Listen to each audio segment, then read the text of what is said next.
As a young citizen of India, armed with technology, knowledge, and love for my nation, with a vision of transforming India into a developed nation, I'm joining Shobhit University. What about you? Very good morning to all the participants from India and abroad. Shobhit Institute of Engineering and Technology, Meerut, deemed to be university, and its centers of excellence, Center for Agricultural Informatics and E-Governance Research Studies, and Center for Agribusiness and Disaster Management Studies, extend greetings to all the participants from India and abroad who are attending today's national webinar series on doubling farmers' income by 2022, Atmanirbhar Bharat in agriculture. This webinar series is being hosted on every Thursday at 11 a.m. to 1 p.m. Indian Standard Time. Today is 23rd September 2021. The topic is on Bayer's Carbon Farming Initiative. Very important talk today by a very important person. On behalf of the Honorable Chancellor, Honorable Vice Chancellor, and the faculty members of the university, and on my behalf and as a Professor Emeritus and Chairman of Center of Excellence, Center for Agricultural Informatics and E-Governance Research Studies, Center for Agribusiness and Disaster Management Studies, Center for Informatics Solutions and Applications, Center for Informatics, Center for Industry 4.0 Technology Studies and Applications, and Center for Health Informatics and Computing. Let me welcome today's guest speaker, Mr. Suhas or Joshi, Head of Sustainability and Business Stewardship, South Asia, Bayer Group, Mumbai.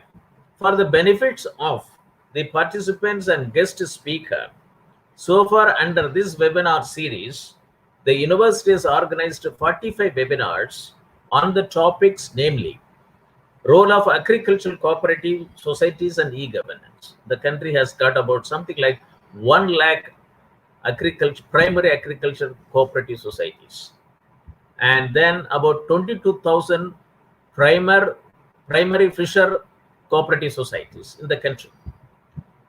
Blockchain technology-based fishery value chain, a self-contained village, a felt need of the day. Spices informatics network value chain, Landana camera, a camouflaged treasure trove. Smart hill agriculture, a digitalized hill agriculture value system. Mera mobile, Mera marketing, integrated mariculture, aquaponics, and precision farming, precision agriculture. In short, it MAPA biofarms for income revolution. Smart tribal agriculture, optimizing value chain. Digital agri-tech and industry perspective.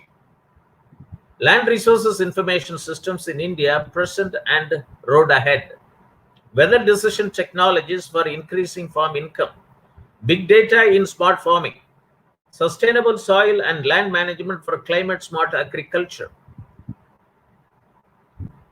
Understanding market dynamics for increasing farm income. Role of technologies in mitigating crop risk. How to generate additional profit via simple, attractive approaches in farm produce. Adoption of flexi, rubber jet time technology, potential benefit for farmers in rain-fed and coastal agro ecosystems. Realizing economic benefits of agroforestry. Octosol, organic humic solutions for increasing crop yields and quality while increasing farm income and improving soil health. Closing the nutrient loop, phosphorus management in protein farming. Improving nutrient use efficiency and farm productivity.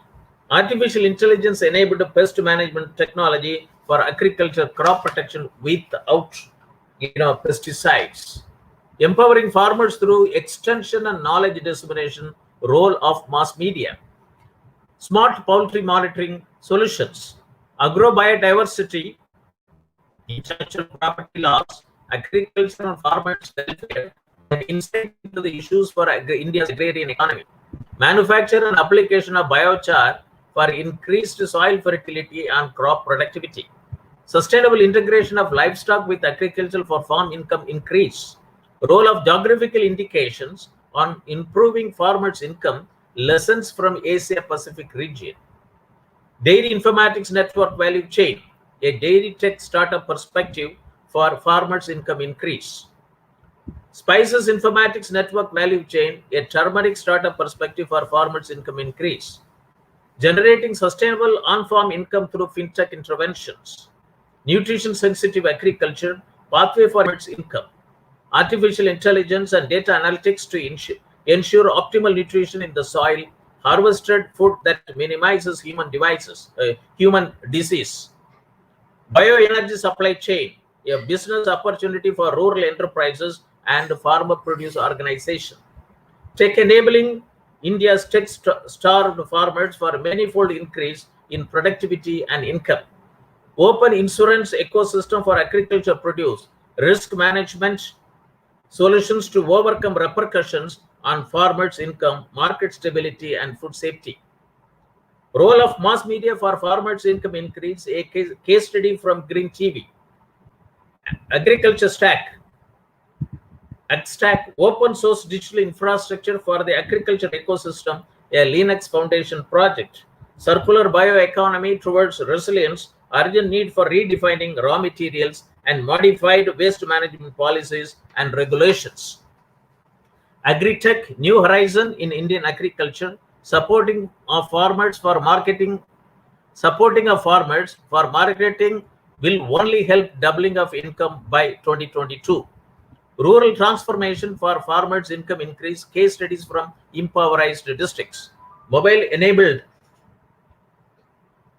software as a service to solve complex supply chain challenges, a case study from daily orders. John Deere's journey in India, integrated precision agriculture solutions, doubling the income of farmers through eco-agriculture, agri-revolution. Mr. Suhas? Hello? Can you come online? Can you hear me, Professor? I'm there. Yes. Yeah. Please come online because it's a live telecast. Sure. Give me 1 minute, please. I'm improving my connectivity. Just give me a second. Okay. Fine. Today is the 46th edition of the National Webinar Series, which will be addressed by Mr. Suhas or Joshi, Head of Sustainability and Business Stewardship, South Asia, Bayers Group, Mumbai, State of Maharashtra, on the very important topic, Bayers Carbon Farming Initiative. Keywords: carbon farming, Bayers Initiatives, India. This webinar series has hosted the following webinars related to this topic. On 15th October 2020, a talk on self-contained village, felt need of the day, by Dr. S. Suppaiah, IAS retired, former Principal Secretary to Government of Kerala, Trivandrum. On 10th December 2020, a talk on Land Resources Information System in India, present and road ahead. On 31st December 2020, a talk on sustainable soil and land management for climate smart agriculture. On 11th February 2021, a talk on Octosol at organic humic solutions for increasing crop yields and quality while increasing farm income and improving soil health. On 18th February 2021, a talk on closing the nutrient loop, phosphorus management in protein farming, improving nutrient use efficiency and farm productivity. On 6th May 2021, a talk on manufacture and application of biochar for increased soil fertility and crop productivity. On 17th June 2021, a talk on nutrition-sensitive agriculture, pathway for increasing farmer income. On 24th June 2021, a talk on artificial intelligence and data analytics to ensure optimal nutrition in soil, harvested food that minimizes human disease. On 5th August 2021, a talk on circular economy towards self-reliance, urgent need for redefining raw materials and modified waste management policies and regulations. And on 16th September 2021, talk on doubling the income of farmers through eco-agri revolution. And by Padma Shri Dr. M.H. Mehta, President and former Vice Chancellor, Gujarat Agriculture University. Agriculture sector is the foundation of the Indian economy. It employs more than 50% of the India's workforce and contributes about 17 to 18% of its GDP. At present, livelihoods are being severely impacted world over as a result of anthropogenic global warming and climate change. India's labor-intensive and subsistence-based agriculture is particularly vulnerable to this development. Climate change has both the direct and indirect effects on agriculture productivity, including changing rainfall patterns, severe drought, flooding, and changes in the geographical redistribution of pests and diseases. Indian farming community comprises of about 14 crores operational holders, of which 85% of operational holders are small and marginal size operational holdings. Farmer needs timely, location-specific, and personalized information for effective control on their production, risk, and then market their produce to identify the market opportunities. Many national level programs, namely Digital India, Make in India, Skill India, Startup India, Stand Up India have faced operational difficulties for its impact on farm level and farmer level, that too at small and marginal farmers. I would like to quote the Honorable Prime Minister's Independence Day address, on 15th August 2021. He said, I quote, "In the coming years, we will have to increase the collective power of the small farmers of the country. We have to give them new facilities, and they must become the country's pride. Chota Kisan bane desh ki shaan. Chota Kisan bane desh ki shaan. Small farmers become the pride of the nation. This is our dream." I also would like to quote from some important recommendations from the Doubling Farmers' Income by 2022 report 2018, because these are meant for reforms towards digitalization of agricultural systems. Government of India, through its National Informatics Center, has prepared IT blueprint for agriculture sector through a National Conference on Informatics for Sustainable Agriculture Development ISDA in May 1995. I was instrumental for this. And Smart Village Scheme 2002-2007 and 2007 and 2012. I was instrumental for getting this Smart Village Scheme prepared and approved by the then Planning Commission, and the government has launched National E-Governance Program in Agricultural NEGPA in 2005. The 1995 National Conference on Sustainable Informatics for Sustainable Agricultural Development gave the complete blueprint for IT in agriculture, 15 informatics network. Even before e-governance came into this country, e-governance as the word has been invented by the government of India. The volume 3, volume 4, volume 11, volume 12B of the Doubling Farmers' Income by 2022 report 2018 of the government of India have suggested reform measures for income rise through digitalization of the farming sector. Volume 3 talks about post-production agri-logistic, maximizing gains for a farmer. Volume 4, post-production intervention, agriculture marketing. Volume 11, empowering the farmers through extension and knowledge distribution. Volume 12B, digital technology in agriculture. Volume 11 and Volume 12B, I was associated as the group leader for preparing the draft policies. Agriculture logistic is the backbone of agribusiness, and agriculture marketing is the brain behind value realization. Farmers' produce must connect with multiple avenues to obtain value at each place, across time and space, and in various forms.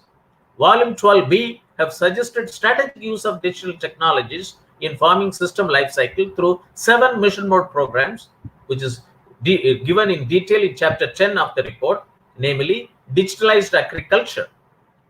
Digital technology and innovation in agriculture, Digital India, Make in India, Skill India, Startup India programs for transformational reforms in agriculture sector in 3 categories: smart irrigated farming, smart rainfed farming, and smart tribal farming. Digitalized agromet advisories and agricultural risk management solutions. Digitalized agricultural resources information system and micro level planning, facilitating smart village and smart farming. Digitalized value chain for about 400 agriculture commodities.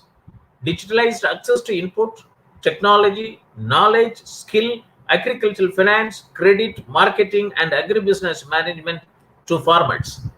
Digitalized integrated land and water management system, per drop more crop, and digitalized farm health management for reduction of farmers' loss by integrating farmer health, animal health, soil health, water health, plant health, and fish health.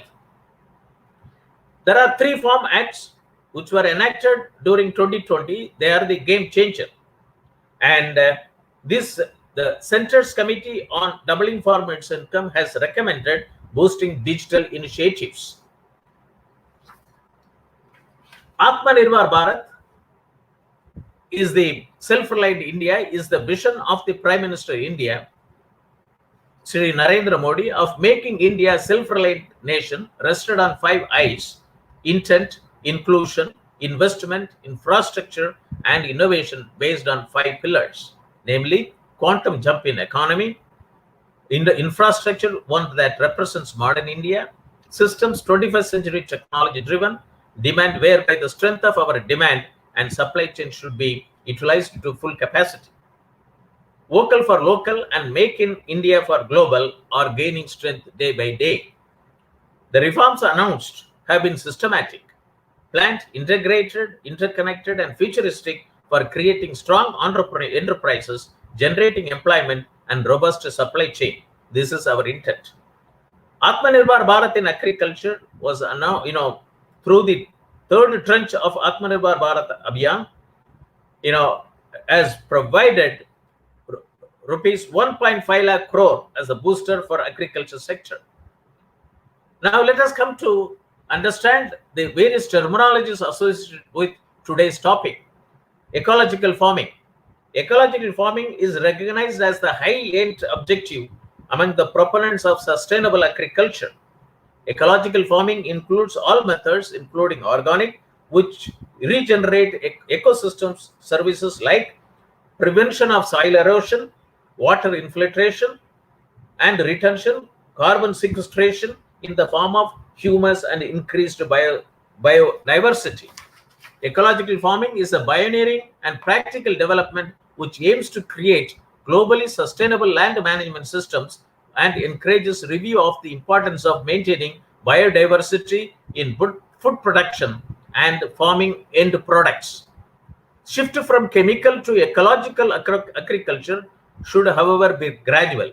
Since it is a knowledge-intensive practices, one has to keep pace with the dynamics of nature to increase the biological productivity of the soil. Digital technology in agriculture will facilitate shifting faster from chemical to ecological agriculture. Carbon farming. Sustainable agriculture management. Carbon farming is a system of agriculture management that helps the land accumulate and store more greenhouse gases instead of releasing those gases into the atmosphere. Carbon sequestration. Activities include planting fuel, fodder, and fruit trees and protecting those that are already there on the farms. Multiple cropping also reduces the financial risk exposure of the farmers against erratic and spatial rainfall. Sustainable forest management practices do similar good by minimizing greenhouse gases and accumulating carbon dioxide in wood. Indian agriculture producers can manage their grazing lands to conserve and restore vegetation, including tree cover along waterways. This practice helps the land store carbon and remove greenhouse gases from the atmosphere, as well as provides benefits to nearby water resources.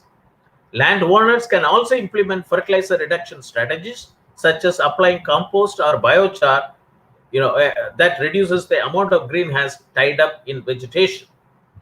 There are common methods: forest management, grasslands conservation, and renewable energy production. Low carbon farming, a win-win prospect. The climate crisis is seen as an opportunity to revitalize the farming sector in a way that is sustainable and profitable. Low carbon farming has emerged as a long-term sustainable option for the farmers to pursue sustainable agriculture on a large scale. Less carbon, more food. Farming sector offers opportunities for carbon sequestration and emission reduction. Emission from farming contribute to 14% of global greenhouse gases. In India, farming contributes to 28% of the national greenhouse gas emissions. Low carbon farming practices offer the farmers opportunity to capitalize on the carbon market as they shift to sustainable agriculture methods involving lower input cost and resulting in reduction and sequestration of carbon emissions. Low carbon farming essentially attributes the difference between high external input destructive agriculture and low external input sustainable agriculture with respect to reduced carbon emissions in a manner that can be quantified, measured, and verified. There are environmental benefits: lower greenhouse gas emissions associated with clearing of vegetation and storing carbon in vegetation, increased biodiversity, improved air quality, mitigate the risk of soil erosion, increased soil fertility, reduced soil salinity, and overall improved soil health. Buffering against drought and improved native vegetation, habitat, and animal health. Carbon farming initiative. Next, initiatives are happening throughout the world. Soil can contain up to 5% carbon by weight, including decomposing plant and animal matter and biochar. Restoring that carbon is crucial, especially if fossil fuel emissions continue to rise. Biochar is a stable, carbon-rich form of charcoal that can be added to soil to increase water and nutrient retention. According to the 2018 National Academics Report, meeting the goals of Paris Climate Agreement may require 15 gigatons of global carbon dioxide sequestration per year by 2100. Agriculture soils could provide up to a third of that, more than forest improvements and wetland restoration combined. Carbon credit is a generic term of any tradable certificate or permit representing the right to emit 1 ton of carbon dioxide or the equivalent amount of a different greenhouse gas. Carbon credit and carbon markets are a composite of national and international attempts to mitigate the growth in concentration of greenhouse gases. There are two types of carbon credit: voluntary emissions reduction and certified emissions reduction. Reaping carbon credits from agriculture. I would like to quote an article written by Mr. Vivian Fernandez in Financial Express on 30th October 2020. Setting benchmarks for carbon sequestered or abated through farming and roping in companies to commercialize carbon credits can create a carbon market for the farming sector, helping agricultural income grow. Agriculture contributes significantly to greenhouse gases, so can farmer be incentivized to cultivate in a less earth-warming manner with tradable carbon credits, giving them an additional source of income. Soil is the largest carbon sink. Improving soil organic carbon levels is necessary for both food security and environmental sustainability, says Dr. Asim Datta, scientist at the Central Soil Salinity Research Institute, Karnal. It's a premier Indian Council of Agriculture Research Institute. Climate smart farming, low carbon farming, sustainable agriculture are all, the titles interchangeable. which facilitates enhancing farmers' economic development, making agriculture more resilient to the impacts of climate change, minimizing agriculture's future emissions of greenhouses. Australian carbon farming initiatives are very attractive. It is a voluntary carbon offsets scheme. European Union also have gotten carbon farming initiative. And as a regenerative practice, European Union carbon farming has been included in the good agricultural and environmental conditions of the ecosystems. And the new green architecture in the European Union's post-2020 Central Agriculture Policy. European Union is to launch carbon farming framework by end 2021. Low carbon farming in India. The Fair Climate Network is a pioneer in low carbon farming in India. Several FCN members are grassroots NGOs involved in sustainable agriculture. The low carbon farming technologies facilitates to reduce agriculture, greenhouse gas emissions, to reduce agriculture carbon dioxide emissions, and to restore carbon dioxide in soil and biomass through agricultural activities. Doubling farmers' income by 2022 is the national mission. It was announced by Hon'ble Prime Minister in February 2016. 15th August 2021 is the 75th India's Independence Day anniversary. Azadi Ka Amrut Maha Utsav means the elixir of energy freedom. The Prime Minister said it. He said it means the nectar of inspiration from freedom fighters, the nectar of new ideas, and the nectar of new resolution. Carbon farming. Carbon is a farmer's newest crop. Can sequestering carbon in soil help combat climate change? Can sequestering carbon in soil help combat climate change? Bayer's carbon initiative, launched in 2020, aligns with its sustainability strategy and creates economic opportunity for the farmers in its value chain. Using agriculture practices, whether old or new, to pull carbon from the air and store it has become a hot topic among green agri-futurists. Bayer's carbon business model, carbon farming as a triple win for the farmer, society, and industry. Carbon is one of the most pressing issues in our society. The goal is for millions of farm acres to become carbon sink. Bayer is developing a digital tool which will allow farmers to claim rewards based on accurate and verified data. It will be compliant with the current data privacy standards and will be reliable and simple to operate for every farmer. Mr. Suhas, Joshi. Let us now turn to the address of Mr. Suhas Joshi, Head of Sustainability and Business Stewardship, South Asia, Bayer Group, Mumbai, State of Maharashtra, on the very important topic, Bayer's carbon farming initiative. Today's topic will motivate and galvanize the participants watching over telecast through facebook.com/Shobhit University India, youtube.com/Shobhit University in, or linkedin.com/company/Shobhit-University for establishing agri-tech startups, more than 6,500 agri-tech startups, one per block, or even about 2.25 lakh agri-tech startups, one per each Gram Panchayat, to promote carbon farming initiative to usher in evergreen revolution in the country. In this talk, Mr. Suhas Joshi will discuss about Bayer's carbon farming initiative, both in India and abroad, benefiting small-scale farmers who represent 85% of the operational holders in India. Let me invite our guest speaker to address the participants. Before that, let me introduce our guest speaker to the audience. Mr. Manish. Mr. Suhas Joshi is currently the Head of Sustainability and Business Stewardship, South Asia at Bayer Group.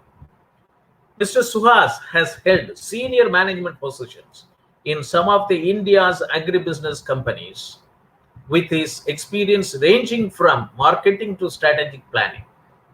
He has hands-on understanding of contract farming operations, setting up farm-based supply chain, handling legal and ethical issues. He also led the development of well-known Bayer's Child Care Program (CCP) from concept stage into a comprehensive multi-layer program that has demonstrated significant results in eliminating child labor in companies' contract farming operations and became an international case study published by Harvard Business Review. Suhas has played a key role in setting India-specific sustainable development strategy. In setting India-specific sustainable development strategy, leading successful successful sustainable development reporting as per GRI guidelines. His focus was to ensure that Bayer's sustainability approach is centered on developing innovative strength and enabled to generate responsible business practices. He has also set up Bayer Foundation in India. With years of experience of managing political issues and solving unprecedented crises, Suhas is a leader and is known for achieving success. His academic qualification includes a graduate degree in agriculture science and a postgraduate degree in business management. I welcome Shri Suhas R. Joshi to the today's international national webinar series on doubling farmers' income by 2022, Atmanirbhar Bharat in agriculture, to address on the topic Bayer's carbon farming initiative. Over to Mr. Suhas Joshi.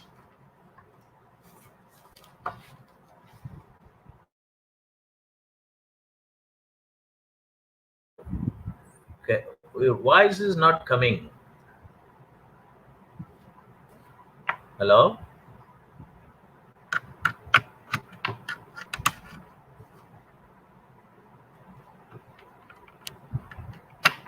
Mr. Manish,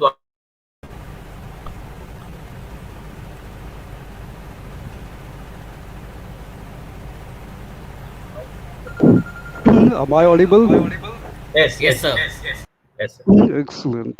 Manishji, would you please do something about the echo? Thank you. So, thank you, Professor Moni, for a very comprehensive introduction to the topic. And I'm happy that I might be able to skip some charts of introduction to the carbon farming because that's been already been covered. I can directly touch the buyer's project. Gentlemen and ladies in the audience, let me first start with the introduction to my company because it's important to set the context and which company I'm representing here. Just give me 1 second, I show you some charts.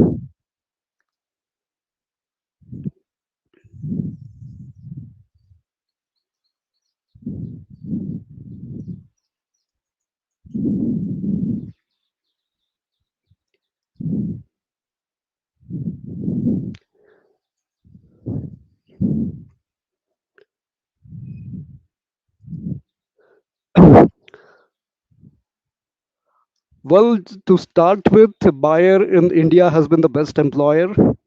100 best companies for women in India. Great place to work, certified from April 2020 to March 2021. Aon Best Employer Award in 2017, 18, and 19. Again, another award for Employer Excellence in 2018. How are we organized? There are 3 business areas that we operate in: crop science, pharmaceuticals, and consumer health. So agriculture is important part of the company's business. However, we also have a strong position in pharmaceuticals and consumer health.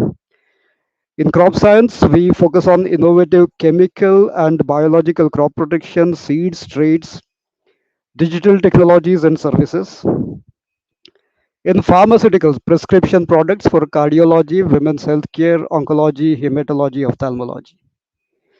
And in consumer health, it's a non-prescription medicines in the categories of dermatology, nutritional supplements, pain, cardiovascular risk prevention, digestive health, allergy, cough, and cold. We are a global enterprise with more than 43 billion euros full year turnover.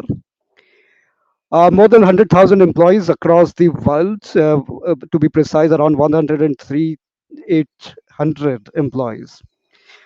We are present in 87 countries, and we annually invest around 5 billion plus dollars in R&D, research and development. So essentially, we are an R&D driven company, an innovation driven company. We mostly deal in the products which are innovative, which are R&D driven, and which are mostly developed by us. Our purpose is science for better life. So it's all about science. Whatever we do in the company is all about science. Uh, and the key motto here is health for all, hunger for none. So putting an end to hunger and helping everyone to lead a healthy life while protecting ecosystem. And our corporate purpose is science for better life. This is our group management board, and in India, we have a strong presence. We've been in India for last 125 years. So our history in India is pretty long, and our roots are very strong in the country. We are almost an Indian company now. So 125 years of serving Indian markets, 12,000 plus direct and indirect employees across the country, 40 billion rupees worth global export and sourcing, 8.6 billion rupees worth investment in manufacturing facilities, 1 billion rupees plus investment in CSR, and approximately 1 lakh farmers benefiting from our value chain partnership initiative. More than 20 million, that is 2 crore smallholder farmers reached by buyers technology and services.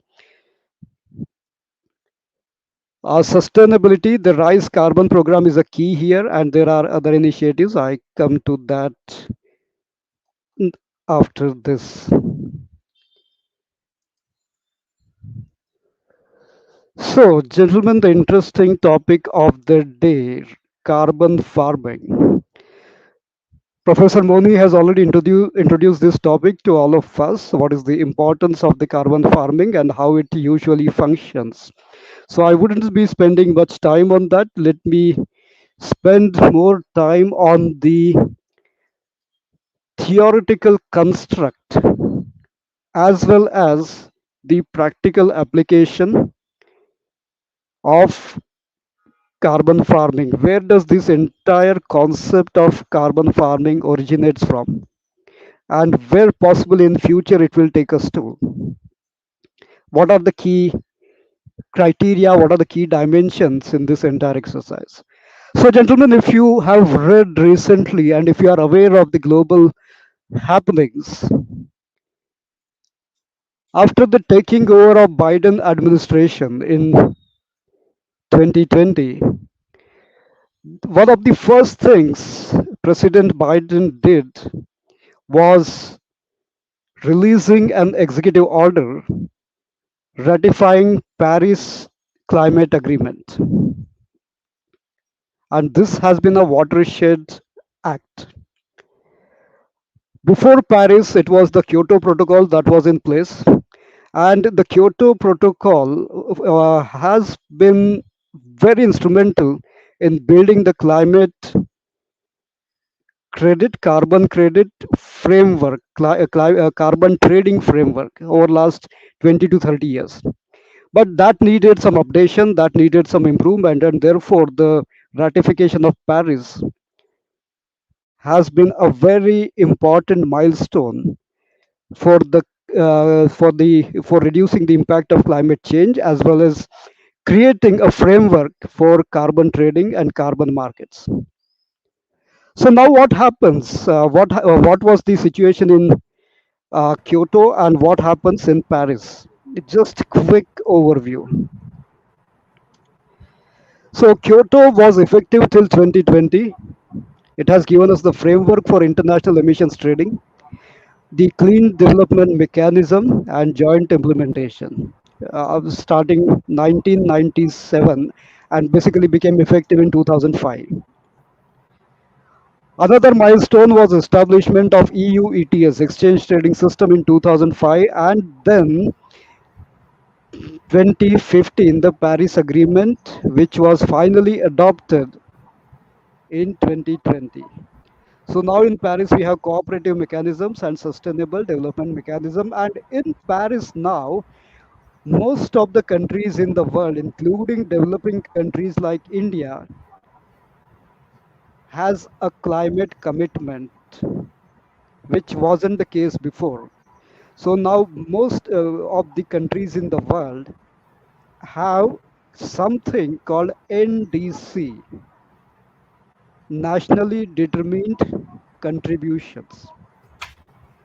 Now, what is an NDC? NDC is, in very simple words, it's a commitment by the country to the agreeing group, that is the Paris Climate Agreement, that we will reduce the emissions by X many tons or X many percentage by 2030 and beyond.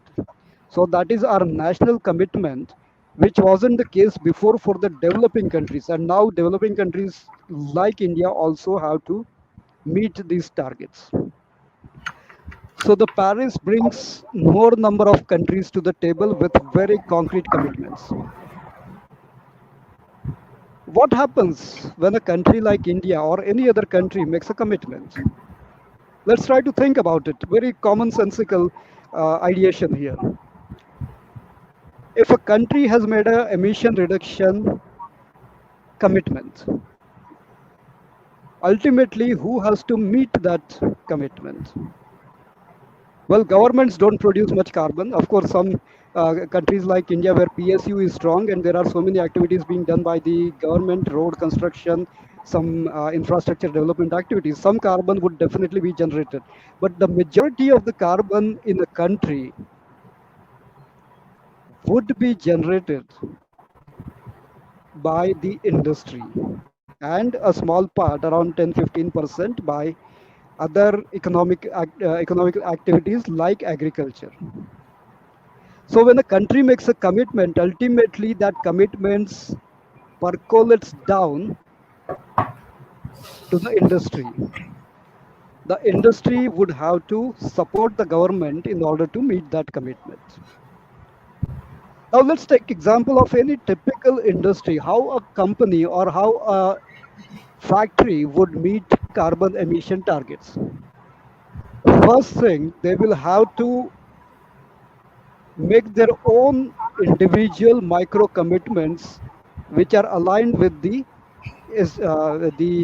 NDCs. So every important company, every responsible company will have to make their own commitments, and that's what has recently happened. The top 700 companies in the world have made their own commitments that they will reduce the carbon emissions by X many percentage. Some have committed net zero by 2030, some have committed net zero by 2050. And when a company makes a net zero commitment, what happens? Essentially, net zero means that by the target year, that company will have to make their emissions zero. So let's take an example of airline industry. If any airline company has made a commitment to net zero, what are the options they have in front of them on the table? They will have to continue to fly the airplanes. They can't stop flying, otherwise they don't exist. Their business doesn't exist. So the airplanes will continue to fly. Will the airplanes fly without fuel? No, they will have to use the fuel. And when they are using the fuel, they are definitely emitting carbon. So there is no going away from that. So what are the options on the table for us, say airline company? One thing, the first thing they could do is improve their fleet, improve their operations. So they can renew their fleet. They can buy, perhaps, if possible, financially, they could buy new airplanes. They can buy those airplanes with the new technology, which are fuel efficient, of course, finance permitting. They can buy those airplanes which are less emission making, and they can make right logistical design to make sure that their airplanes might have to fly less number of miles. And by doing these operational improvements, they reduce their emissions from X to Y. Again, for simplicity of understanding, let's take that one airline company, just example, is generating 100 tons of CO2 equivalent per year. So by doing these operational improvements, renewing the flight paths, adopting new technology, they could possibly bring down that 100 tons to 50 tons. But as I said, the planes will continue to fly and therefore the emissions will continue to be released. So you are left now with 50 tons and you have made a commitment of net zero. What's the option you have? Now, here you have the option of engaging with the market mechanism that has been created under Kyoto and perfected under or being perfected under Paris. That market mechanism means you buy out the credits or carbon offsets generated by certain projects and certain companies which are working on reducing the standard emissions, and therefore they are creating certificates or documents called carbon credits. And you use this, you buy out these carbon credits, you engage with the market mechanism, and then by showing your purchase of carbon credits, you neutralize your remaining emission. That is, say, in this example, 50 tons. So you buy out the carbon credits worth 50 tons, and then you can claim to be net zero. So this is the importance of the market mechanism, and this is the importance of the carbon offsets or the carbon credits. Now what happens after Paris? You have 700 plus companies with the commitment to net zero. All of them have to at least neutralize their some part of emissions by buying carbon credits, and that by, say, 2030 and 2050. Basically, this results into high demand for carbon offsets or carbon credits because everyone wants to buy carbon credits now to neutralize their emissions. As per recent KPMG publication, from 2020 to 2030, the demand for carbon credits is expected to grow 15 times. And till 2050, it will grow by 100 times. That is the forecast, or that is the estimate. When the demand grows, you have to supply it from some possible way. And developing carbon credit supply is not easy. You need to work on long-term projects, long-term mechanism to start these supplies of carbon credits to meet this demand. And when there is a demand supply mismatch, any economist would tell us that the prices would grow. So it is expected that prices of carbon credits, recently hovering around $6-7 per ton, would possibly, if these forecasts and estimates are right, would grow as high as $80-90 per ton by 2030. What does that mean for us for the country like India? These carbon credit supplies, a major part of that, again, I refer back to what Professor Moni said, that agriculture could be one of the best sources of carbon offset, or carbon credit. So far, not been explored much, but now many players are trying to explore the agricultural supply of carbon credits. And we, being the agriculture dominated country, more than 50% of the workforce depending on agriculture, 16-17% of the GDP coming from agriculture, we have the biggest opportunity to to contribute or participate in this carbon credit market. This market is estimated to be size of $50 billion by 2030. And that's a huge opportunity for the country like us, for our farmers. If we are able to participate in this $50 billion market, even one part of that, and prominent part of that, if we able to contribute through agricultural operations, that would mean farmers are able to make use of these markets to grow their income, their agricultural income, because when they generate the carbon offsets, the markets will pay them to do that. And this is something as a country and the organizations within the country should explore and should try to make use. Going back to a bit of a theory, again, Professor Moni already covered this. Carbon credits are two types, or carbon markets are of two types: compliance markets and voluntary markets. Compliance markets are mostly driven by the law, the local laws. So there the carbon commitments are legally binding. So you have to, within the law, and mostly these laws are structured around cap and trade mechanism. So your allowance to emit is capped at a particular level as a company, and you cannot exceed that. If you exceed that, then you have to buy the carbon offsets from within the same geography, legal boundary, and you use those carbon offsets to neutralize your excess emission, and that would mean you have to spend money on that. So these compliance markets are, you have the example like EU emissions trading scheme, EU ETS. EU is a compliance market, California is a compliance market, and there are many small parts in the world who having this compliance driven mechanism. So this is driven by law. Now beyond these geographies, there are markets, there are geographies, or there are countries where the cap and trade mechanism legally doesn't exist. So here the companies make voluntary commitments. They make the announcements that they will reduce their carbon emissions by X many percent, which is not legally binding, but that is bound by their own code, their own values.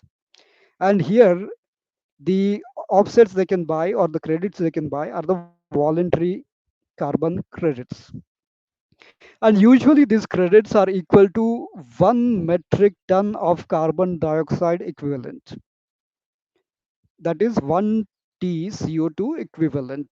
And there are three different gases which are considered as a CO2 within the CO2 equivalent category. That is methane, carbon dioxide, and nitrous oxide. There are different types of credits in the world. This is still not a very simple market. Different instruments, different tools. So CER, Certified Emissions Reduction, within Clean Development Mechanism. ERU, Emissions Reduction Unit. CRT, Climate Reserve Ton. ROCs, VER, Verified Emission Reduction, and mitigation outcome. There are many different instruments in this carbon credit market. Typically, how would this work? Very broad, very simplistic level. I'm not getting into the complexities of the carbon finance and the carbon markets. But say there is a company A, there is a company B, you can see on the screen. The company A or a carbon offset project, they operate in an industry where it is easy to generate carbon or reduce the emissions very fast in a cost effective way, more affordable. Say industries like renewable energy or solar energy or power where it's easy to generate the reduction in emissions. And there are certain companies operating in a very polluting environment, in a very polluting industry, for example, cement or chemicals. So for them, it's difficult to, even if they upgrade the technology, or airlines, for example, difficult to reduce the emissions beyond a level. So what happens? Both have 10% reduction commitment. Again, example. So company A or the carbon offset project A, they will reduce the emissions very fast given their advantage. However, the company B may not be able to do that. So whatever the additional emissions reduced by company A beyond their legal or individual commitment, they will sell that allowance or offset to company B at a certain price. And company B will pay money to company A. And both the companies would transact at a price which is market determined, that is driven by supply and demand. So this is the simplest representation of carbon markets. Now company A are number of such companies exist in the world, and company B number of such companies exist in the world. So the interaction becomes much more complex, which is not seen on this chart. Now the nuts and bolts of any carbon project, how is usually organized? A carbon project, when you decide that you have a possibility of reducing emissions or sequestering carbon, capturing carbon, and you want to convert that emission reduction or carbon capture into a carbon certificate or a carbon credit, what you have to do? First thing, you have to either identify a specific methodology. Under clean development mechanism, CDM, there are number of methodologies already been defined. So see, if you are working in the renewable energy industry, how you can possibly measure your carbon reduction and register that project? It's already defined, it's already available, and you just have to make use of such methodology. In certain cases where the methodology is not already defined, you have to propose it. You have to generate some peer-reviewed scientific papers supporting your claim, and then you propose to the CDM or any such agency that this method we would like to follow in order to generate the carbon credits, and if they approve, then you can follow that.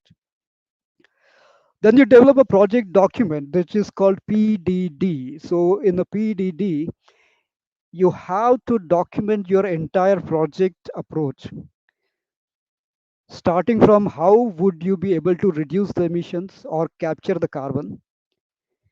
How would you measure that reduction in emission or the carbon capture scientifically? How you make sure that you reduce the emission in one part of your process, or you capture the carbon in one part of the process, and the another part you don't start leaking it, because the overall objective is to reduce the carbon comprehensively, not in just one process, one part of the process, and where you increase the emissions in another part. That should not happen. So you have to prove in the PDD that while your project will reduce the emissions in this particular industrial process or in this particular farming process, it will not result into leakages or additional emissions in another part. If we take example from agriculture, for example, in a particular farming practice which one adopts for carbon reduction, the after adoption, the yield of that plot reduces for some reasons by following that practice. What does that mean? That reduction in yield will have to be compensated by some other farmer, some other farm.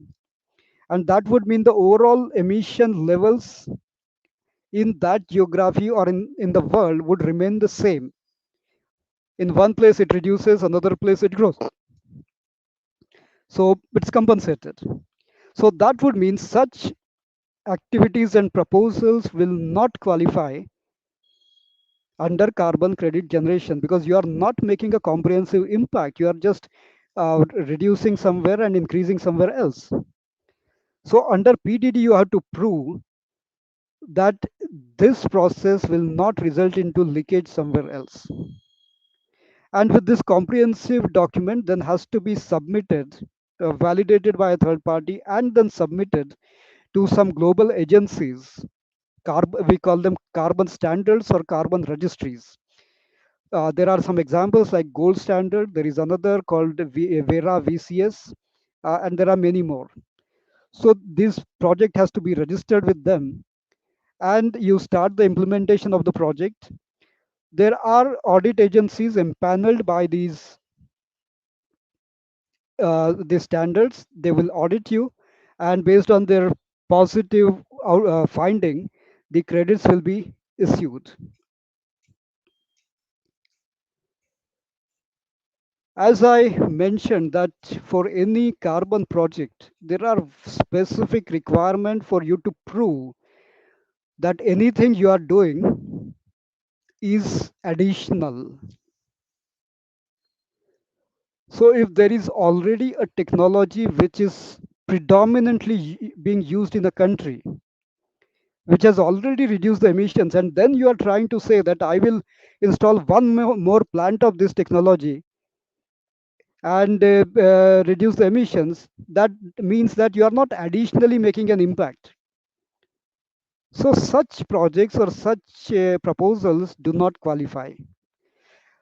We need to analyze that without this project, without this carbon emission reduction project, what could have been situation, and after you install or establish that project, whether you are making a very positive concrete impact on the emission situation. That needs to be proven, and this principle is called the principle of additionality. If you cannot prove additionality in your project doesn't qualify. You need to establish a baseline on which you will make an impact, and your carbon reductions would be measured against that baseline. And you need to follow certain established methodologies.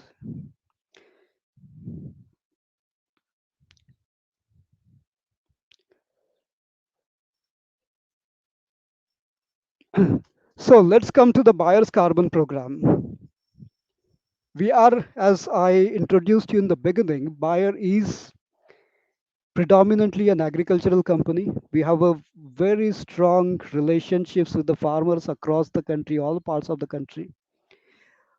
We have a strong network and ecosystem across research institutes, across the NGOs, across the trade network, dealers, distributors, and therefore we are naturally competent and capable to implement such projects for the benefit of Indian farmers, particularly generating carbon offsets, reducing carbon emissions, or capturing carbon from agriculture. And how do we plan to do that? Very simple words: rice is a crop which is very important for the country. It occupies around 44 million hectares in our country. If you know, that's one of the biggest crops we grow in India. And again, rice is a crop which is very inefficient in terms of resource use. You would know that to produce 1 kg of rice, 4 to 5,000 liters of water is being consumed. That's very inefficient, because any other crop will consume less than 1/4 of this water. If you take wheat or soybean or anything else, and certain crops like millet and sorghum will consume much lesser. So this is the crop, a biggest one with highest impact on environment. If we can do something about this crop, if we can reduce the resource intensity in this crop, we are making a huge impact on the country's agricultural resources, water resources, and also emissions. Let me give you another dimension: the water in the country. The total water available in the country annually, 10% is consumed by domestic sector approximately. And within agriculture, rice is the crop. Within now it is 80% of agricultural consumption. Rice consumes 30 to 40% of this available water. So if we have to make any supply side improvement in water availability in our country, we know where to work. It's very simple. We work on the rice, we reduce water consumption in rice, we are making huge impact on in our water levels in the country. So this is the project that we have conceived. We plan to focus on the rice crop. What is the approach we are going to follow is the current cultivation practice in rice. That's what we call is transplanted paddy or transplanted rice. This rice crop, transplanted rice, and many of you are agricultural students or agricultural professionals and have or some have some exposure to agriculture, you know that transplanted rice is grown in standing water around 6-7 inches throughout the season of 120 days plus. So when you have a standing water for 120 days plus, imagine how much water you are using at a consolidated level. Second problem due to this submerged rice or the standing water, the soil cannot breathe. Soil cannot come in touch with the atmosphere. There is no breathing. In scientific terms, what do we call this? We call this anaerobic situation. And when there is an anaerobic situation, the methane emissions are significant. When the soil cannot breathe, it will generate methane. And therefore, the paddy rices are one of the biggest source of methane emissions.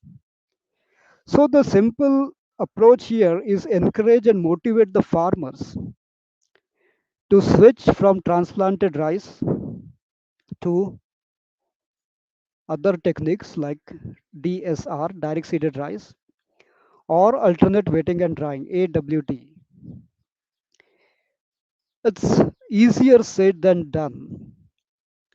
We know the solution, but we don't know how to implement this solution because DSR technology has been around for last 20, 25 years. I don't know how many decades, but still the adoption of DSR is negligible in the country.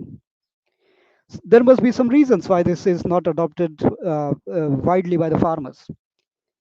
So the issues if we try to identify with these technologies, DSR and AWD, while they reduce the CH4 emissions by 30 to 50, 60%, reduce the water consumption by 20 to 30%, they reduce the labor cost by 3,000 to 5,000 rupees per hectare, and they also improve the soil health. When you remove the water from the standing water from the field, something else happens. There is a reason why farmers follow this standing submerged water technique, this paddy cultivation techniques. It is not illogical. The water in the paddy field acts as a natural herbicide. So when there is a standing water in the field, a number of weed species do not grow. They find it difficult to grow, and therefore the rice is protected from the weed competition. Which now this natural advantage is stopped in the DSR and AWD. There is no standing water, and therefore the weed starts growing faster. The weed competition grows very faster in DSR. The nematode problems could exacerbate, and some micronutrient availability could also suffer. So these are the problems. One needs to find very concrete solutions, standardized solutions, and make sure that farmers apply these solutions in order to avoid the pitfalls of DSR and AWD. So that's why Bio's carbon farming project includes a comprehensive development of package of practices, POP, and training the farmers on this package of practices that include integrated weed management, limited control, better fertilizer management, and better cultivation techniques.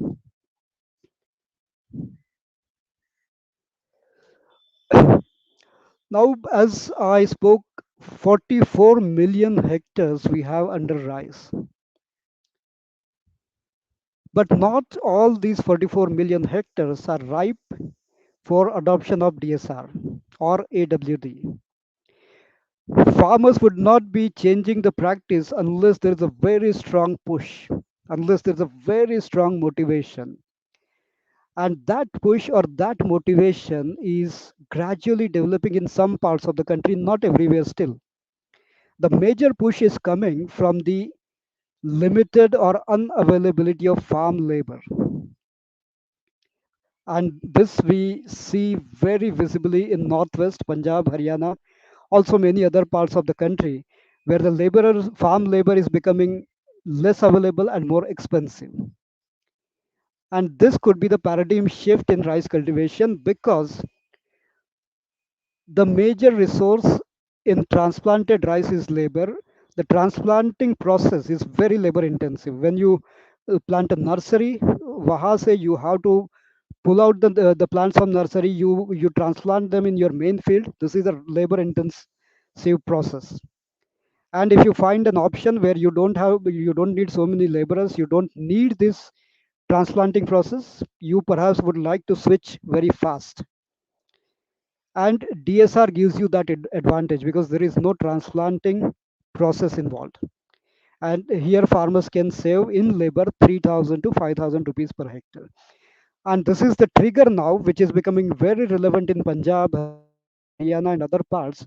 And farmers are looking for such options to stop the transplanting practice, making this a very ripe moment to promote DSR.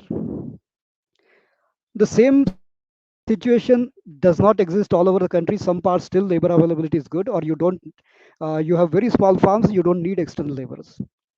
So therefore, these 44 million hectares have to be analyzed, classified, segmented, and then you identify certain patches, certain geographies which would be ripe for adoption. And that's what we did that exercise before starting this project. We identified around 7 million hectares in the country which would be ripe for DSR adoption based on various parameters. And this year we set up a pilot of around 2,500 hectares in various parts of the country through various models. So how a specific project then gets implemented on the ground? You identify a crop, focus crop, that is rice for us in our case. We have also identified the approach, the strategy or methodology that moving from transplanted to DSR or AWD rice, and then analyze the correct segments to be focused on. Now it's a time to actually hit the ground and start working on the ground. So this is the execution we are currently working on. The project design has been finalized, farmers have been identified, train the trainer programs have been conducted with the help of organizations like IRRI. Farmers have been enrolled, their fields have been mapped through GPS, contracts have been signed with them, they've been trained. As the sowings happened in the month of last week of May or the second week of June, the enrolled farmers changed their practice from transplanter to AWD and DSR. And that necessitated hand holding and field monitoring because farmers need to be supported when they say face weed problem or nematode problem.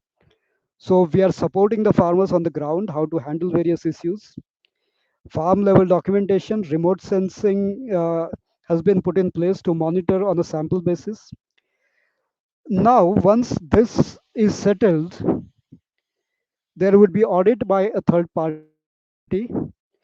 The Based on the audit reports, the registration agency will issue carbon credits, and that carbon credit revenue farmers will be compensated or incentivized. However, in our project, what we are doing that we are not waiting for the carbon credits to be issued. We are already compensating the farmers for the change in practice. So we are rewarding farmers for the practice adoption and not for any carbon sequestration or reduction in carbon emissions. There are many challenges. It's not easy to implement such projects in agriculture. The specific agriculture related challenges. And in addition to that, for Indian circumstances, we have additional set of challenges because we deal with smallholder farmers. The farmers who own hardly 2-3 hectares of land, which is not the case in Europe or US or even Latin America, when the farmer ownership is hundreds and thousands of hectares. So even if one farmer is recruited and he's well educated, scientifically aware farmer, you don't need to train him, you don't need to handheld him. He can do his own change in practice on thousands of hectares at a time, which is not the case in India. We have to train, we have to educate small number of farmers. So that's the additional challenge we have here. uh, Farmers don't have, not all of them have good right land titles. Some of them work on lease, some of them don't have right documentation, so that's another problem. Natural disturbances are many, so these project durations are usually 10 years plus. Carbon projects are built for more than 10 years. So farm, this is the continuation is very important criteria here, permanence. So once you change the practice, the same farmer should continue to be with you for at least 10 years with the change practice. He should not go back. And that makes the life more challenging. Farmers need to be kept with the project for number of years. Well, without finding the solutions, there is no progress. There is nothing you can achieve. So we are learning on the job. We are trying to find solutions while we implement the program. And I'm sure we will find solutions to that. So I stop the PowerPoint here, but I'm sure this could be followed by questions, interaction. Let the questions flow. Thank you. Thank you very much, Mr. Suhas Joshi. It is a very eye opener. It is a very eye opener for the farming sector, farming community, and when Professor Ashok sent the introduction about you, and that he is an expert on this area, and Professor Moni, Mr. Suhas may be invited to deliver a talk, and I was very happy. And today you delivered a talk which is very impressive, which is the need of the hour. You said that it's about something like 12 billion, no, that in the agriculture sector. It is, that the figure which you told me, I also noted down, that why can't we have the benefit of getting this amount for our farmers, farming community. See, like agriculture waste, once again on one of the topic, one of the webinar series, that India is losing about $12 billion per annum. We're not, kind of using, not getting, all the waste, agriculture waste into wealth. Today, you have given another important statement that it is about getting into carbon farming. We can help the smaller marginal farmers because agriculture sector is generating huge amount of greenhouse emission, and it's another 12 billion dollars per per annum or per season, and it's a huge amount. And we talk about only the the farmers distress sale and so on and so forth, but we are not seeing the global picture, what is really happening. And we have about about 14.5 crores operational holders out of which 85 to 90% are small and marginal farmers. And you also gave an example of one rice, how it is swallowing water for 1 liter and for 1 kg, rice. And how can't we improve the process? And the very nicely even though you have enough time, and I think you thought that for further discussion, you also skipped some of the slides which may be very important. You can forward the entire deck for the benefit of the university and research scholars and so on and so forth.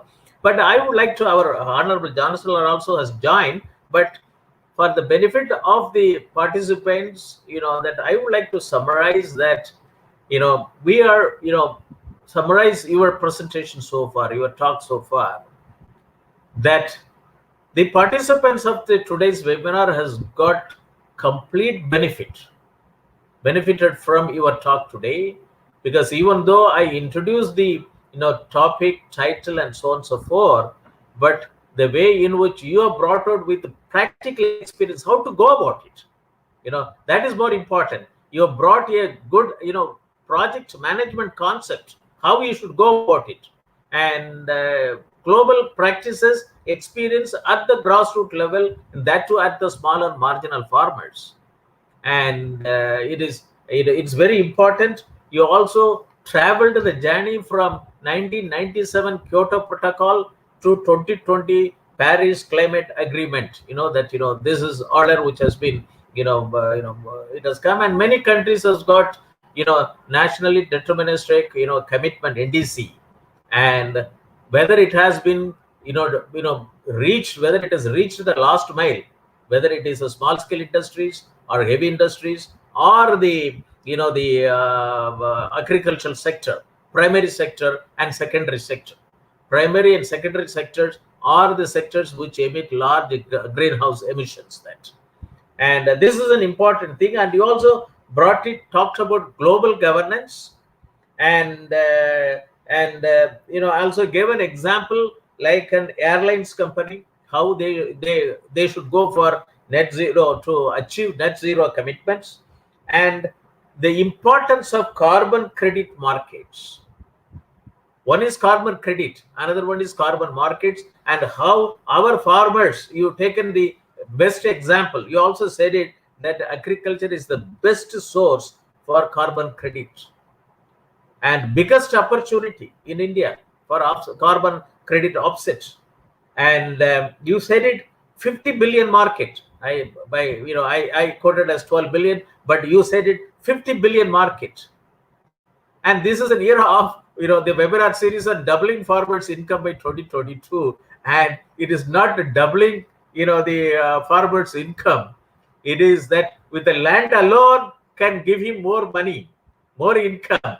Whatever he produces it, that is an immaterial. Whether he is able to have a market, whether he is able to have a price discovery, or whether he undergoes the distress sale. Agriculture waste, wealth from the agriculture waste, and also from carbon credit, farmers can get benefit, but there has to be a strategic and the commitment at the grassroots level, decision making at macro level and national level and the state level is not going to help.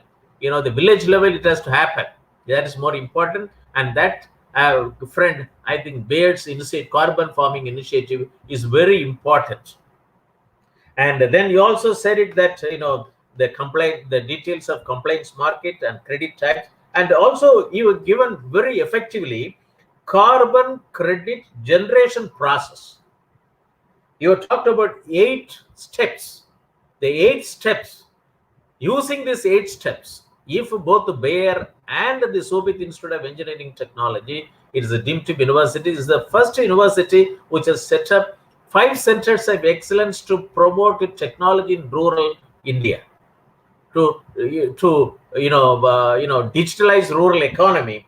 And if this 8 steps, if we are able to have a certification process for the rural youths, to take this process to the the small and marginal farmers, rural youths, or generation youth, and it will be a very big thing for our towards contribution towards Atmanirbhar, Bharat in agriculture, Atmanirbhar in agriculture. It's very important, and you have completely explained through examples, and also step by step you have given it, that I have noted down all the methods that the methodology development, also project development, draft development, stakeholders consultation, validation, registration, monitoring, verifications and certification, and we are VER issuance, certificate issuance. And also said it that it's it is various standards, even though for want of time you have skipped it, but the details are available. And you also give it what are the key considerations, that it has to have, that it is called extra good. We have to achieve extra good additionality parameters, because anything people will ask, before adoption of this technique, what was the before condition and after condition, and a baseline survey and pre-approved methodology. Pre-approved methodology is very important, and these things is very important. And you also gave an example of water use reduction in rice, advantages and constraints, and the potential solutions. And also you talked about that Bayer's project initiatives, and you talked about that how to promote DSR direct seed methods, and also that AWD method. And we also talked about project scoping, that the criteria for shortlisting geographies, water strategy, labor strategy, and weed management. Three important things, that practical methods. And also is said it that this is the challenges and the solutions. Many things which normally as technocrats we'll talk about challenges and opportunities, but you talked about challenges and solutions. That so it is a very important talk, very much with a lot of insights. And I thank you very much for participating and delivering very important talk. And our Honorable Chancellor has joined the program. I welcome him, and he is a chief patron of these 5 centers of excellence. And this is the first university in the whole world having centers of excellence to bringing in technology in rural area, to motivate rural youth, to prepare rural youths as startups in rural India. And today's topic is a very important topic: how to have the share of $50 billion in the carbon credit market for our small and marginal farmers. So I would like to introduce our Honorable Chancellor to the audience and also to the guest speaker. Shri Kunwar Shekhar Vijendra is the co-founder and Chancellor of Shobhit Institute of Engineering and Technology, Meerut, and NAC accredited deemed to be university, and Shobhit University, Gango, Uttar Pradesh. He is a prominent social entrepreneur based in New Delhi and carries leadership role in many organizations. He has been nominated as the co-chairman of National Council on Education of ASSOCHAM, the oldest apex chamber of commerce in India, for the year 2020-21 and 2021-22. Shri Kunwar Shekhar Vijendra is a persistent advocate of initiatives of our education for all, secular values, crisis management through diplomatic and peaceful ways, and globalized system of learning and harmonious coexistence. He has been instrumental in the development of a number of higher education institutes in North India, including 2 universities and many research centers and a and Ayurvedic Medical College, College of Naturopathy and Yogic Sciences, and a 100-bed ICE hospital. Shri Kunwar Shekhar Vijendra is instrumental in establishing 4 centers of excellence: Center for Agricultural Informatics and E-Governance Research Studies, Center for Agribusiness and Disaster Management Studies, Center for Informatics Development Solutions and Applications, and Center for Industry 4.0 Technology Studies and Applications in the university to promote informatics and technology development in rural India.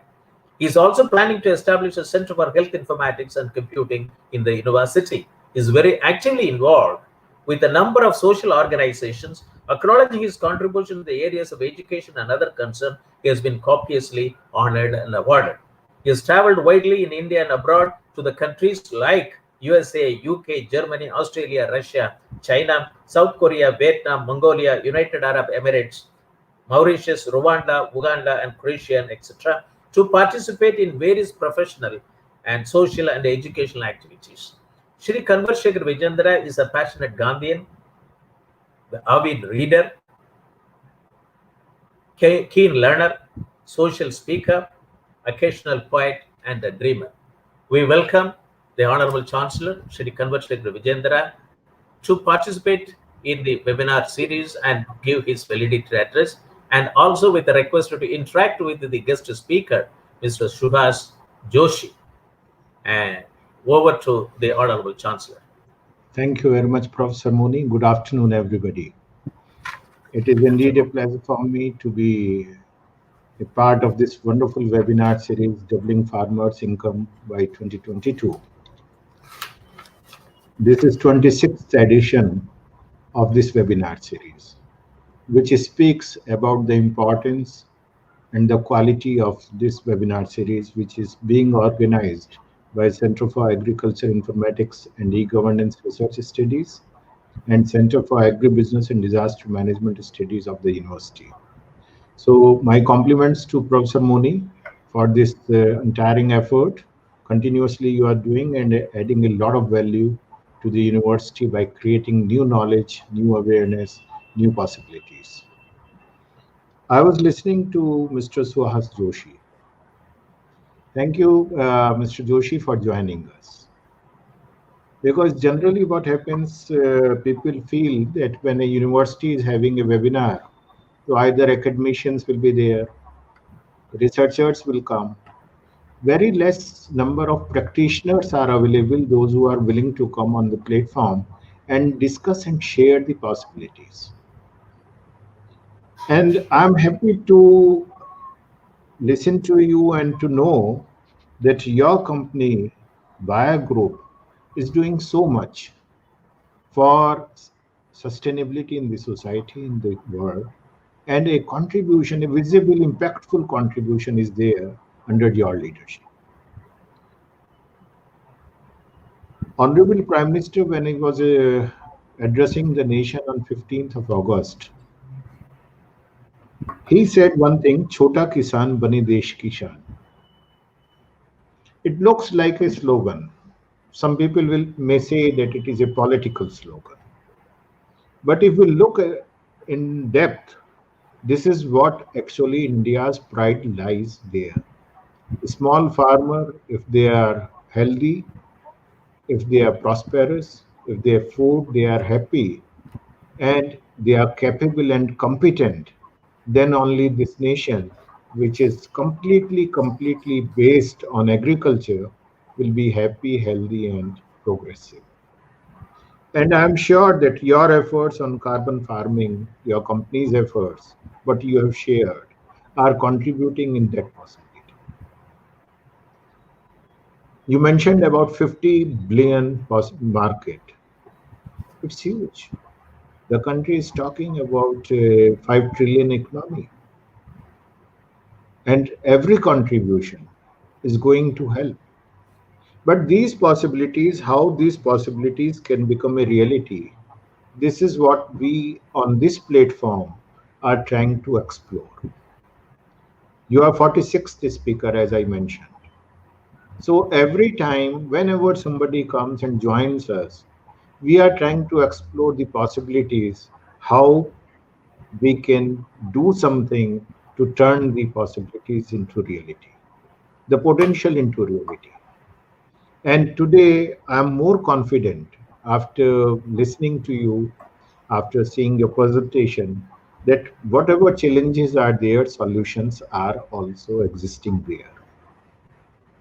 And I like this thing when you talked about challenges and solutions, and you were not much talking about the problems. Because the easiest thing is to talk about problems, and those who talk about problems, they should not be in the field of sustainability, what you are heading in South Asia. If I look at this part of the world, lot many opportunities are there, possibilities are there, because we are innovative people. If we look at India, if we look at our own people, if we go to the villages, we are very innovative. We have curiosity, we have courage, we have a possibility to do something. But what we are lacking awareness. Generally, people do not wish to go to them and tell them, okay, yes, this is possible, let us do it together. I will teach you, I will guide you, I will make you aware of that. What Honorable Prime Minister spoke long back during his first tenure, that from lab to land we have to go, and from land to lab we have to come. This both way journey, this is what is required. And I am sure that your efforts, what you are doing at your organization and how you are contributing, it will help to find smart solutions to make this world, this country, a more happier country, more clean country, and more livable country actually. What Shobhit University can do with Gaia. However, Professor Moni must have spoken everything and he shared everything what we can do together.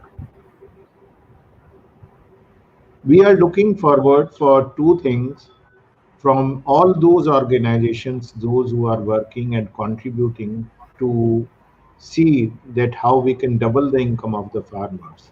One, we want to join hand with them so that we can create more awareness.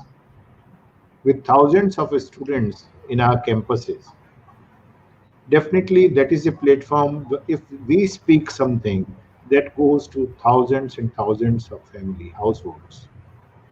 From there it goes to further multiplies. Yesterday I was uh, in a webinar. I was chairing a webinar where we had 70 vice chancellors of the country with us in a think tank called CEGR. So 70 vice chancellors, I was telling them, you are not only 70 vice chancellors, you are actually representing 7 lakh youth of this nation, minimum. You are nation builders. The same thing is with the corporate world. And I generally feel that the relation of industry and academia is only limited to placements, or maybe sometime trainings, a small training, internship, this and that. But we are not joining hands in creating things in a better way, or creating awareness and making people aware, yes, what are the possibilities. We talk only about the solutions or the products. We do not talk about the possibilities and aspirations. So I invite you on behalf of the university, if we can start a micro certificate program in carbon farming, maybe a few hours, maybe online, where we develop a small program initially, a non-credit program, which may be of 20 hours, 30 hours, 40 hours, whatever. And we request our students, okay, you come join this program and understand what it is, which will be open not only for our agriculture student, but for our computer engineers also, for our biotechnologists also, for our biomedical student also, for our law students also, or maybe even for our teaching fraternity also. That is the most important thing, because if we do not create awareness, then we cannot create human resource. First thing is to create that curiosity and awareness about the things. And later on, if such model, such micro certification is successful, not only with our students or our fraternity, but with many other universities and institutions around, we can develop a credit course also under our choice-based credit system of the university. This is one thing what we can do. Second, if this part of the nation in Western Uttar Pradesh, Northern India. Some efforts are being done by Bayer on ground level, and maybe you need people, those who can support that. I'm sure that our students will be more than happy to support that. Be it a survey, be it on ground, some other thing to do, be it utilization of our labs. And why I'm asking you this thing? Because today, the concern is that every university should do hand holding of the society. My focus is not buyer, honestly. I know you are a big identity and a multi-national organization. You can go anywhere and everywhere. Maybe every university will like to work with you. But my concern is always MSMEs. But those MSMEs are directly or indirectly your allied partners. I wish that once you are with me, that those allied partners, those who are really contributing in the development of the society, contributing in the economy, they will also come. They feel shy to come to the university. They feel they are too small to go to a university and ask, "Sir, can you please do this research for us? Can you do this thing for us? Can you do this favor for us?" So I want to make an impact, a ripple effect, that if a big organization is doing something with the university, all the smaller ones will come with me. And then only the change will start coming. So I thank you very much for sparing 2 hours with us, and definitely for preparing all this presentation. You must have spared more and more hours. And I will love to listen again and meet you personally sometime when you are in Delhi, and see the possibility if we can start some micro certificate, awareness certificate program initially with the university, and maybe later on some bigger things we can do together to make a positive impact, to make the society more sustainable, to contribute to the nature the way nature wishes us to do. So thank you very much. Thank you. Thank you very much, Honorable Chancellor, for your very innovative,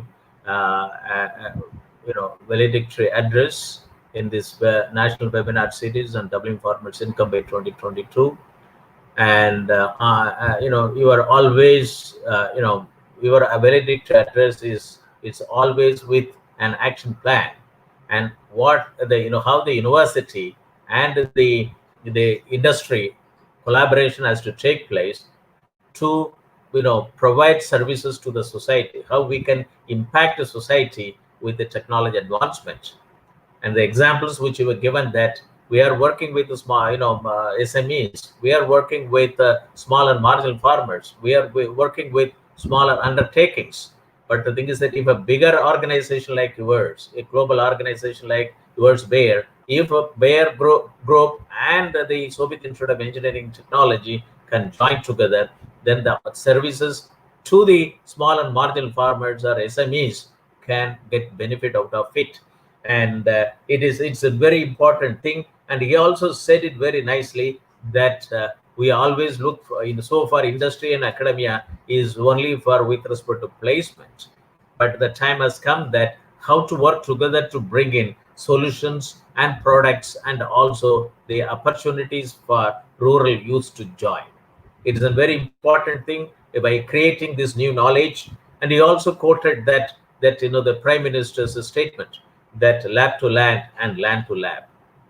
And this is where that both organization like yours and the University Soviet Institute of Engineering Technology can put it. He also said that this carbon farming credit, carbon credits, it is not only for agriculture science students, it also can impact the students from all disciplines, be it law, be it management, be it biomedical engineering, be it bioengineering and biotechnology and computer science students, and so on and so forth.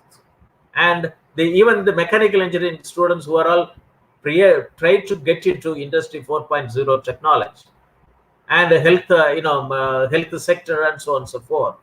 So in that way, that it is something like, I strongly feel that today we have opened a big arena for which to work on it. And Industry 4.0 technology, we started talking from 2010. Now it is 2021, and we have 63 million small scale units in the country to be globalized.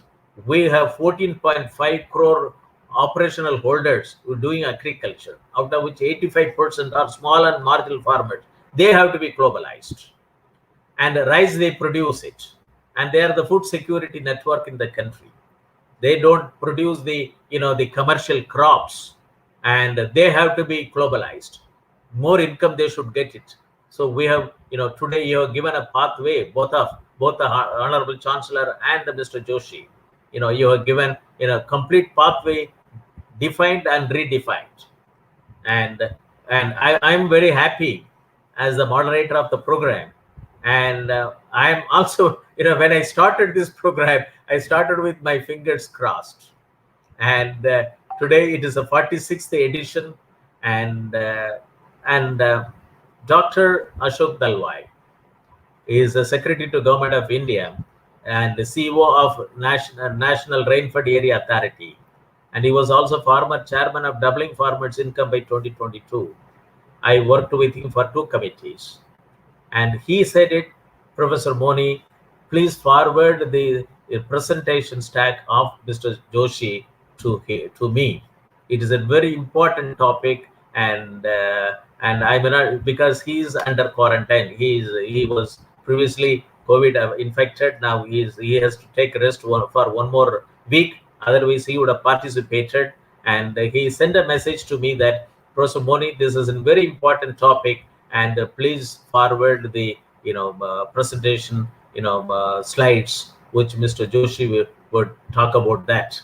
So this gives an importance that how the people at the top level, who are the policy makers and the former chairman of the Doubling Farmers Income Committee report, and he was also associated with this webinar series.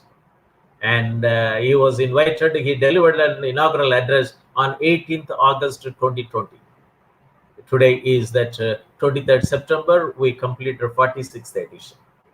And for me, the credit goes to the Honorable Chancellor, and also the credit goes to all the 50 speakers. Some webinar had more than 1 speaker. That's why 50 speakers. And I'm very happy at the age of 68. I'm day by day I'm becoming younger, because when I listen to such type of speakers topic, that really we are doing something good for our villages, for development, to digitalize our rural economy, to put the rural economy on par with the global economy. So thank you very much. And I also would like to request Mr. Joshi, you would like to respond to some of the points which the Honorable Chancellor made it, and I also made it. Over to Mr. Joshi. Thank you. Thank you, Professor. I was waiting for the opportunity to speak because such interesting ideas and proposals by Honorable Mr. Vice Chancellor and Mr. Kunwar Shekharji, Vijendra. First, let me thank Dr. Ashok. I don't know if he's all part of the audience or not. He was the one who's connected us, and he suggested that I should be speaking at this esteemed panel, very esteemed, and it's my honor to be speaking at this platform. So thanks to Dr. Ashok. And thanks to Professor Moni, who've been coordinating for, I believe, last 2-3 weeks. There have been some issues with regards to the IT infrastructure. I had some connectivity problems, some platform problems, but Professor Moni was there supporting me throughout and making sure that this presentation goes well. Mr. Vice Chancellor, this is your ideas and your proposals are very interesting to me. Thank you for making them known. And I would be glad to discuss them further, maybe over a phone initially. And whenever I travel to Delhi, we can meet in person and discuss on how to take this forward. So thank you very much. Look forward to further discussions. Thank you. for your kind participation, and also thank and our great gratitude and appreciation to our Honorable Chancellor. And with this, we would like to thank all the participants of this national webinar series today. And the participants are from both from India and abroad. And with this, we will close the webinar and leave studio. Thank you very much.